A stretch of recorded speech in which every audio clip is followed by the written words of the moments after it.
worked on this project for 5 years, but then guess what? The Soviet Union broke apart. The big bad wolf went away. So justification for grandiose defense projects like this also went by the wayside. The lab has about 14,000 people working. There were 300 of us working on this. And so what typically happens is you go on and work on another project that's funded. But my boss told me and said, hey, Jose, let's you and I stick around because I think you've developed some good tools that can be used for other applications. I had developed Monte Carlo 3D simulations of how X-rays interact with matter. And his point was, he told me point blank, he says, I think you have the answer to a question, we don't know what the question is yet. Let's find that question out together. And I decided to stay. And that question is, how do you build a better medical imaging system for the earlier detection of breast cancer? We co-developed the first full-field digital mammography system for early breast cancer detection. Here we produce digital images, more crisp, more clear, with more information content to be able to detect possible early precursors to breast cancer like microcalcifications, stellate circumscribed lesions, asymmetric glandular distortion, all these things that we were able to do it. And we opened up a whole new field of study called computer-aided diagnosis, where the computer helps the doctors diagnose early precursors to cancer. So when people ask me what's my proudest professional moment, it's not going to space, folks. It's developing this because I know this apparatus has detected cancer at earlier stages. And everybody knows early detection saves lives, so I'm convinced we've saved thousands, if not hundreds of thousands of lives with this device that we invented at Lawrence Livermore Lab. And I was one of the 2 principal investigators to have done so, so I'm pretty proud of that. And then after that, I came full circle with the Russians.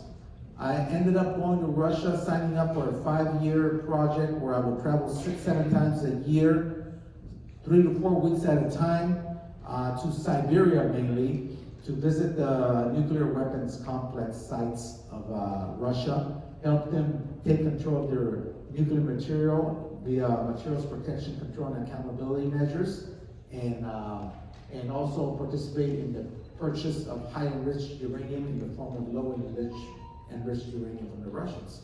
So in the course of those 5 years, I took that job because I knew it behooved me to get this experience. I had read that the US and Russia signed an agreement to build what was going to be called the International Space Station.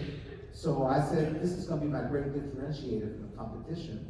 And not only that, but I told my boss, can I take Russian language lessons? He said, knock yourself out. And yeah, I learned Russian enough to communicate with the Russians. So this was what allowed me to finally get selected after 11 rejections. And you know what? You better be careful what you ask for.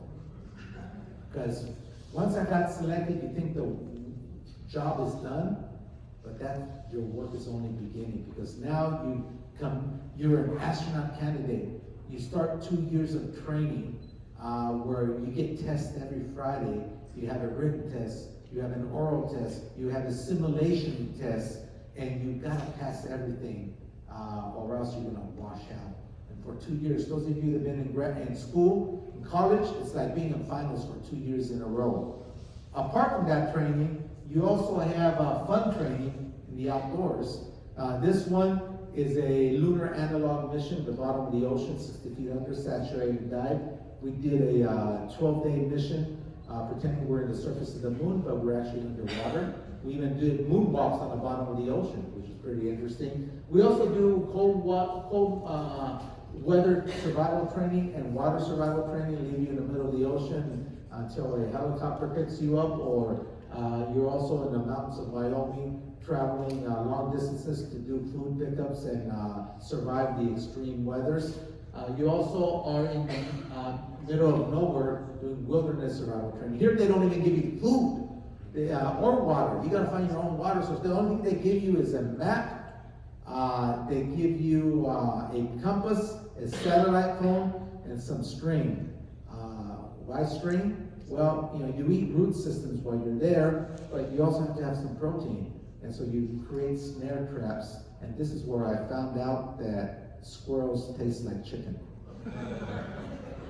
And when you're hungry, you go for it. And then you also fly, they send you to Pensacola to learn how to fly the T-34 Charlie turboprop. Then you come back to NASA and you learn how to pilot or be a backseater of the T-38 jets.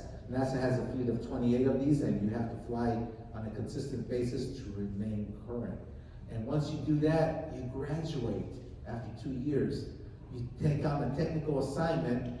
As an engineer, I used to come here and used to prep the inside of the vehicle and strap in the crew before they blasted off. I did that for a little over a year. Then I got assigned to a mission. I get pulled off my assignment. I trained for 18 months straight for a 14-day mission. And you train with the same folks because you train with your crew of 7, and then you're ready to go off into space. I love the picture on top in the center because that's me smiling right before I get into the space shuttle and blast off into space. At the bottom right, you see the Astrovan, and you see our commander, CJ Sturkow. Our next to him is Kevin Ford, the pilot. Behind him, it's me, the flight engineer. And the rest of us going on the Astrovan to make that 6-mile trip to Pad 39A to get on Space Shuttle Discovery and launch into space. And then a few weeks before that, we have a dress rehearsal. And you can see my whole family. Like a good Catholic, I have 5 kids of my own. Same woman, so that's good. But more importantly, I'm very proud of them. The oldest one is getting his PhD at Purdue in aerospace engineering. Guess what he wants to be when he grows up? And then my 3 girls have graduated college, and my youngest son, he's a sophomore in mechanical engineering at UC Merced. So I'm pretty proud of all these kids. And then we get ready to blast off. I love this picture because the photographer took it. That's us in that space shuttle blasting off. And if you don't mind, I'll show you a short video of our mission. You're going to see the mission patch first. And you'll see that it contains the 7 names of the astronauts, the mission number STS-128, and then the rest of the flight. Here we go.